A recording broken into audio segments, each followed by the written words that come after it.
Mary's efforts to prove an alibi. There was a listening fear in her regard, as if calamity had but begun, as if the vanward clouds of evil days had spent their malice, and the sullen rear was, with its stored thunder, labouring up.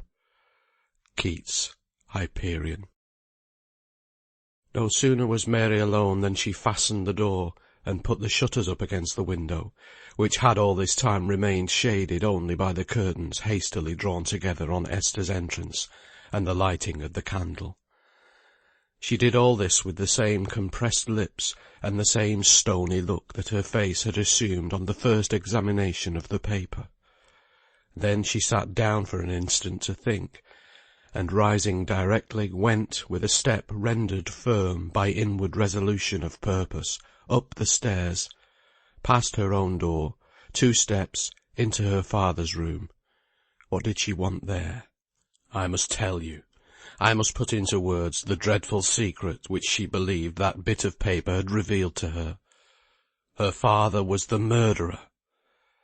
That corner of stiff, shining, thick writing paper she recognised as part of the sheet on which she had copied Samuel Bamford's beautiful lines so many months ago.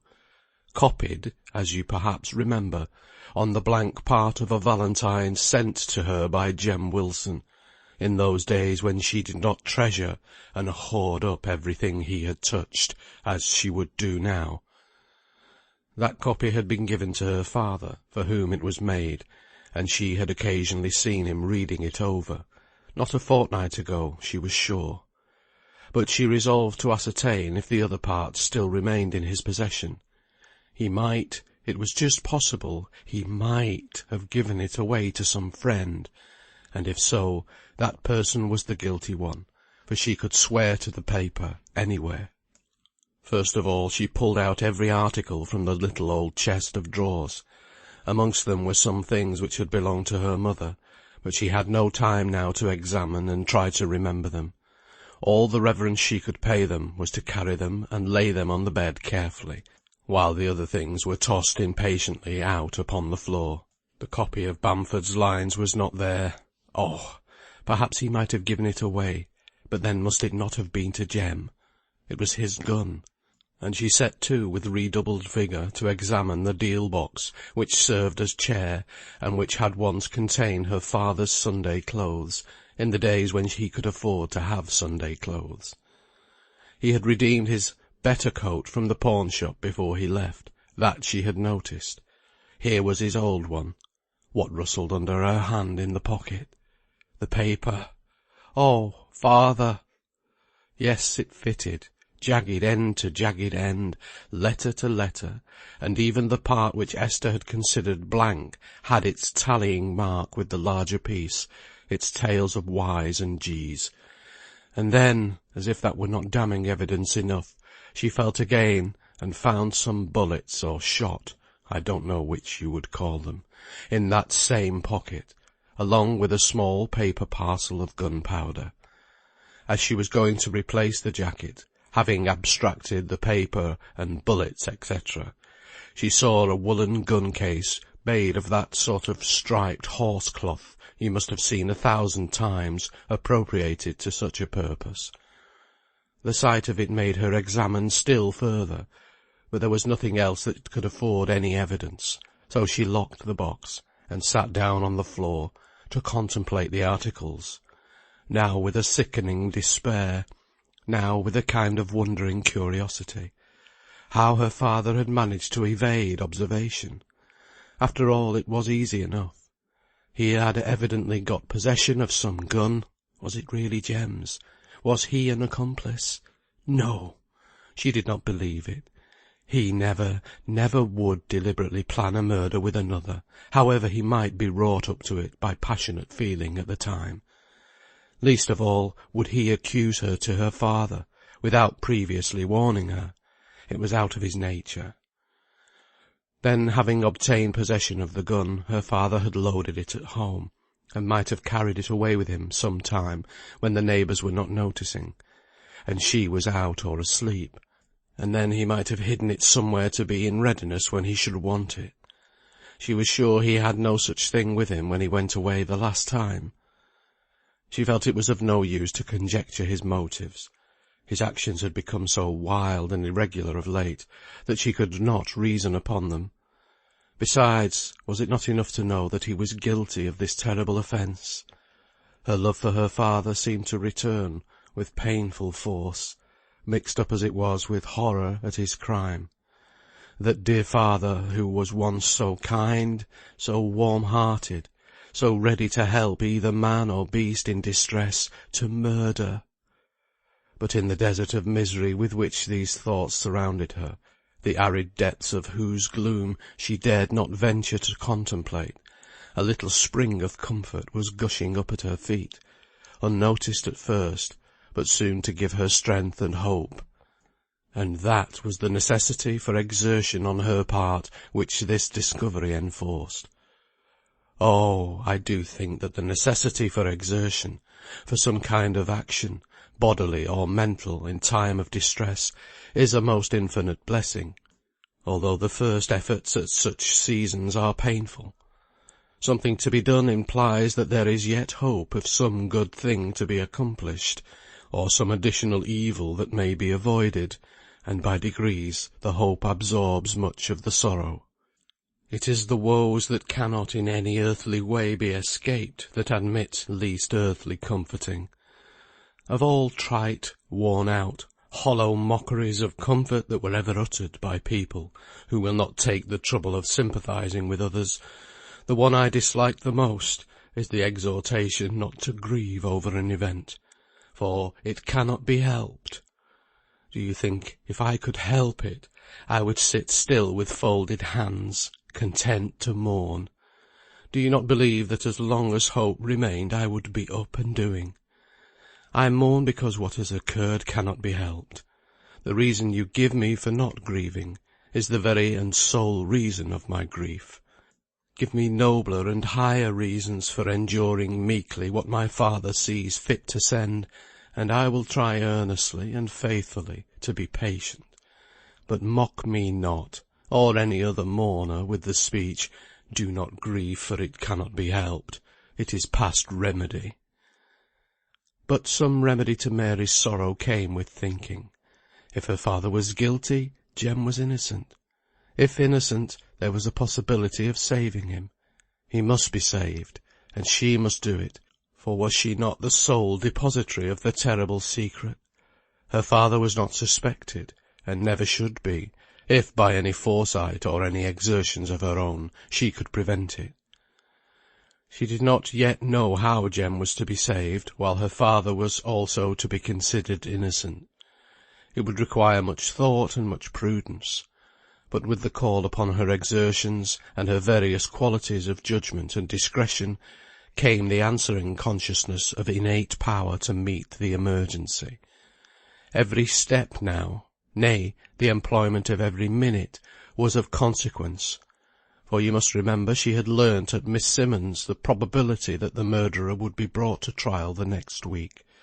And you must remember, too, that never was so young a girl so friendless or so penniless as Mary was at this time. But the Lion accompanied Una through the wilderness and the danger, and so will a high, resolved purpose of right-doing ever guard and accompany the helpless. It struck 2. Deep, murk night. It was of no use bewildering herself with plans this weary, endless night. Nothing could be done before morning, and at first in her impatience she began to long for day, but then she felt in how unfit a state her body was for any plan of exertion, and she resolutely made up her mind to husband her physical strength. First of all she must burn the tell-tale paper. The powder, bullets, and gun case she tied into a bundle, and hid in the sacking of the bed for the present, although there was no likelihood of their affording evidence against any one. Then she carried the paper downstairs, and burnt it on the hearth, powdering the very ashes with her fingers, and dispersing the fragments of fluttering black films among the cinders of the grate. Then she breathed again. Her head ached with dizzying violence. She must get quit of the pain, or it would incapacitate her for thinking and planning. She looked for food, but there was nothing but a little raw oatmeal in the house. Still, although it almost choked her, she ate some of this, knowing from experience how often headaches were caused by long fasting. Then she sought for some water to bathe her throbbing temples and quench her feverish thirst. There was none in the house, so she took the jug and went out to the pump at the other end of the court, whose echoes resounded her light footsteps in the quiet stillness of the night. The hard, square outlines of the houses cut sharply against the cold bright sky, from which myriads of stars were shining down in eternal repose. There was little sympathy in the outward scene with the internal trouble. All was so still, so motionless, so hard. Very different to this lovely night in the country in which I am now writing, where the distant horizon is soft and undulating in the moonlight, and the nearer trees sway gently to and fro in the night wind with something of almost human motion, and the rustling air makes music among their branches, as if speaking soothingly to the weary ones who lie awake in heaviness of heart. The sights and sounds of such a night lull pain and grief to rest. But Mary re-entered her home after she had filled her pitcher, with a still stronger sense of anxiety, and a still clearer conviction of how much rested upon her unassisted and friendless self, alone with her terrible knowledge, in the hard, cold, populous world. She bathed her forehead and quenched her thirst, and then, with wise deliberation of purpose, went upstairs and undressed herself, as if for a long night's slumber, although so few hours intervened before day-dawn.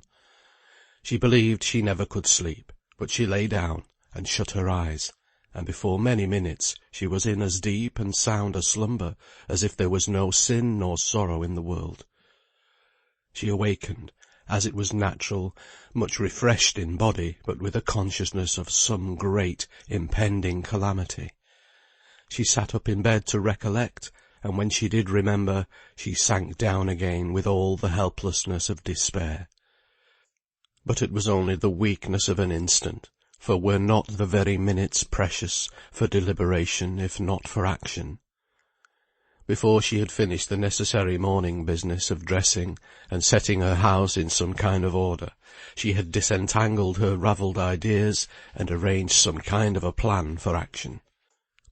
If Jem was innocent, and now of his guilt even his slightest participation in, or knowledge of the murder, she acquitted him with all her heart and soul, he must have been somewhere else when the crime was committed, probably with some others, who might bear witness to the fact, if she only knew where to find them. Everything rested on her. She had heard of an alibi, and believed it might mean the deliverance she wished to accomplish, but she was not quite sure, and determined to apply to Job, as one of the few among her acquaintance gifted with the knowledge of hard words, for to her all terms of law or natural history were alike many-syllabled mysteries. No time was to be lost. She went straight to Job Legh's house, and found the old man and his granddaughter sitting at breakfast. As she opened the door she heard their voices speaking in a grave, hushed, subdued tone, as if something grieved their hearts. They stopped talking on her entrance, and then she knew they had been conversing about the murder, about Jem's probable guilt, and, it flashed upon her for the first time, on the new light they would have obtained regarding herself, for until now they had never heard of her giddy flirting with Mr. Carson. Not in all her confidential talk with Margaret had she ever spoken of him. And now Margaret would hear her conduct talked of by all, as that of a bold, bad girl, and even if she did not believe everything that was said, she could hardly help feeling wounded and disappointed in Mary. So it was in a timid voice that Mary wished her usual good morrow, and her heart sank within her a little, when Job, with a form of civility, bade her welcome in that dwelling, where until now she had been too well assured to require to be asked to sit down. She took a chair. Margaret continued silent. I'm come to speak to you about about Jem Wilson." "It's a bad business, I'm afeared," replied Job, sadly. "Ay, it's bad enough anyhow, but Jem's innocent. Indeed he is. I'm as sure can be." "How can you know, wench? Facts bear strong again him, poor fellow, though he'd a deal to put him up, and aggravate him, they say. Ay, poor lad, he's done for himself, I'm afeared." "Job," said Mary, rising from her chair in her eagerness, "you must not say he did it. He didn't. I'm sure and certain he didn't." "Oh, why do you shake your head? Who's to believe me? Who is to think him innocent, if you, who knowed him so well, stick to it he's guilty?" "I'm loth enough to do it, lass," replied Job, "but I think he's been ill-used and jilted. That's plain truth, Mary, hard as it may seem. And his blood has been up, and many a man has done the like afore, from like causes." "Oh God! Then you won't help me, Job, to prove him innocent?" "Oh, Job, believe me, Jem never did harm to no one." "Not afore, and mind, wench, I don't over-blame him for this." Job relapsed into silence. Mary thought a moment. "Well, Job, you'll not refuse me this, I know. I won't mind what you think, if you'll help me as if he was innocent. Now suppose I knew he was innocent. It's only supposing, Job. What must I do to prove it? Tell me, Job. Isn't it called an alibi, the getting folk to swear to where he really was at the time?" "Best way, if you knowed him innocent, would be to find out the real murderer. Some one did it, that's clear enough. If it wasn't Jem, who was it?" "How can I tell?" answered Mary, in an agony of terror, lest Job's question was prompted by any suspicion of the truth. But he was far enough from any such thought. Indeed, he had no doubt in his own mind that Jem had, in some passionate moment, urged on by slighted love and jealousy, been the murderer. And he was strongly inclined to believe that Mary was aware of this, only that, too late repentant of her light conduct which had led to such fatal consequences, she was now most anxious to save her old playfellow, her early friend, from the doom awaiting the shedder of blood. "If Jem's not done it, I don't see as any on us can tell who did. We might find out something if we'd time, but they say he's to be tried on Tuesday. It's no use hiding it, Mary. Things look strong against him." "I know they do. But oh, Job, isn't an alibi a proving where he really was at the time of the murder? And how must I set about an alibi?" "An alibi is that, sure enough." He thought a little. "You mun ask his mother his doings and his whereabouts that night. The knowledge of that will guide you a bit." For he was anxious that on another should fall the task of enlightening Mary on the hopelessness of the case, and he felt that her own sense would be more convinced by inquiry and examination than any mere assertion of his. Margaret had sat silent and grave all this time. To tell the truth, she was surprised and disappointed by the disclosure of Mary's conduct with regard to Mr. Henry Carson. Gentle, reserved, and prudent herself, never exposed to the trial of being admired for her personal appearance, and unsusceptible enough to be in doubt even yet whether the fluttering, tender, infinitely joyous feeling she was for the first time experiencing, at sight or sound or thought of Will Wilson, was love or not. Margaret had no sympathy with the temptations to which loveliness, vanity, ambition, or the desire of being admired, exposes so many. No sympathy with flirting girls, in short. Then she had no idea of the strength of the conflict between will and principle in some who were differently constituted from herself. With her, to be convinced that an action was wrong was tantamount to a determination not to do so again, and she had little or no difficulty in carrying out her determination. So she could not understand how it was that Mary had acted wrongly, and had felt too much ashamed, in spite of all internal sophistry, to speak of her actions. Margaret considered herself deceived, felt aggrieved, and, at the time of which I am now telling you, was strongly inclined to give Mary up altogether, as a girl devoid of the modest proprieties of her sex, and capable of gross duplicity, in speaking of one lover as she had done of Jem, while she was encouraging another in attentions, at best of a very doubtful character. But now Margaret was drawn into the conversation. Suddenly it flashed across Mary's mind that the night of the murder was the very night, or rather the same early morning, that Margaret had been with Alice. She turned sharp round, with, "Oh, Margaret, you can tell me. You were there when he came back that night, were you not?" "No, you were not, but you were there not many hours after. Did not you hear where he'd been? He was away the night before, too, when Alice was first taken, when you were there for your tea." "Oh, where was he, Margaret?" "I don't know," she answered. "Stay, I do remember something about his keeping Will company in his walk to Liverpool. I can't justly say what it was, so much happened that night." "I'll go to his mother's," said Mary, resolutely. They neither of them spoke, either to advise or dissuade. Mary felt she had no sympathy from them, and braced up her soul to act without such loving aid of friendship.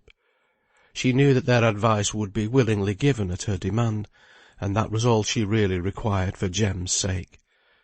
Still her courage failed a little as she walked to Jane Wilson's, alone in the world with her secret. Jane Wilson's eyes were swelled with crying, and it was sad to see the ravages which intense anxiety and sorrow had made on her appearance in 24 hours. All night long she and Mrs. Davenport had crooned over their sorrows, always recurring, like the burden of an old song, to the dreadest sorrow of all, which was now impending over Mrs. Wilson. She had grown, I hardly know what word to use, but something like proud of her martyrdom. She had grown to hug her grief, to feel an excitement in her agony of anxiety about her boy. "So, Mary, you're here. Oh, Mary, lass, he's to be tried on Tuesday." She fell to sobbing in the convulsive, breath-catching manner which tells so of much previous weeping. "Oh, Mrs. Wilson, don't take on so. We'll get him off, you'll see. Don't fret. They can't prove him guilty." "But I tell thee they will," interrupted Mrs. Wilson, half irritated at the light way, as she considered it, in which Mary spoke, and a little displeased that another could hope when she had almost brought herself to find pleasure in despair. "It may suit thee well," continued she, "to make light of the misery thou hast caused, but I shall lay his death at thy door as long as I live, and die I know he will, and all for what he never did. No, he never did, my own blessed boy." She was too weak to be angry long. Her wrath sank away to feeble sobbing and worn-out moans. Mary was most anxious to soothe her from any violence of either grief or anger. She did so want her to be clear in her recollection. And besides, her tenderness was great towards Jem's mother. So she spoke in a low, gentle tone the loving sentences which sound so broken and powerless in repetition, and which yet have so much power when accompanied with caressing looks and actions, fresh from the heart, and the old woman insensibly gave herself up to the influence of those sweet, loving blue eyes, those tears of sympathy, those words of love and hope, and was lulled into a less morbid state of mind. "And now, dear Mrs. Wilson, can you remember where he said he was going on Thursday night? He was out when Alice was taken ill, and he did not come home till early in the morning, or, to speak true, in the night, did he?" "Ay, he went out near upon 5. He went out with Will. He said he were going to set him a part of the way, for Will were hot upon walking to Liverpool, and wouldn't hearken to Jem's offer of lending him 5 shilling for his fare. So the 2 lads set off together. I mind it all now, but thou seest, Alice's illness and this business of poor Jem's drove it out of my head. They went off together to walk to Liverpool. That's to say, Jem were to go a part of the way, but who knows," falling back into the old desponding tone, "if he really went, he might be led off on the road. Oh, Mary, wench, they'll hang him for what he's never done." "No, they won't, they shan't. I see my way a bit now. We mun get Will to help, there'll be time. He can swear that Jem were with him. Where is Jem?" "Folks said he were taken to Kirkdale in th' prison van this morning, without my seeing him, poor chap. Oh, wench, but they've hurried on the business at a cruel rate." "Ay, they've not let grass grow under their feet in hunting out the man that did it," said Mary, sorrowfully and bitterly. "But keep up your heart. They got on the wrong scent when they took to suspecting Jem. Don't be afeard. You'll see it'll end right for Jem." "I should mind it less if I could do aught," said Jane Wilson. "But I'm such a poor weak old body, and my head's so gone, and I'm so dazed like, what with Alice and all, and that I think and can do nought to help my child. I might have gone and seen him last night, they tell me now, and then I missed it. Oh, Mary, I missed it, and I may never see the lad again." She looked so piteously in Mary's face with her miserable eyes, that Mary felt her heart giving way, and dreading the weakening of her powers, which the burst of crying she longed for would occasion, hastily changed the subject to Alice. And Jane, in her heart feeling that there was no sorrow like a mother's sorrow, replied, "She keeps on much the same, thank you.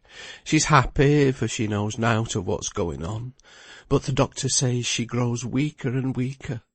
Thou'lt maybe like to see her?" Mary went upstairs, partly because it is the etiquette in humble life to offer to friends a last opportunity of seeing the dying or the dead, while the same etiquette forbids a refusal of the invitation, and partly because she longed to breathe for an instant the atmosphere of holy calm which seemed ever to surround the pious good old woman.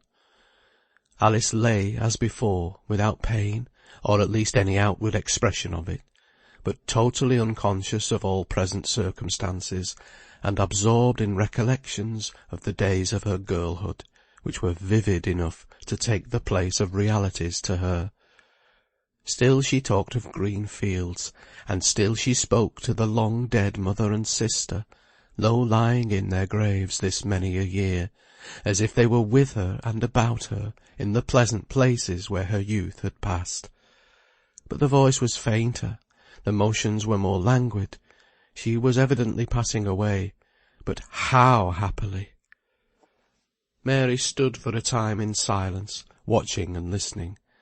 Then she bent down and reverently kissed Alice's cheek, and drawing Jane Wilson away from the bed, as if the spirit of her who lay there were yet cognisant of present realities, she whispered a few words of hope to the poor mother, and kissing her over and over again in a warm, loving manner, she bade her good-bye, went a few steps, and then once more came back to bid her keep up her heart.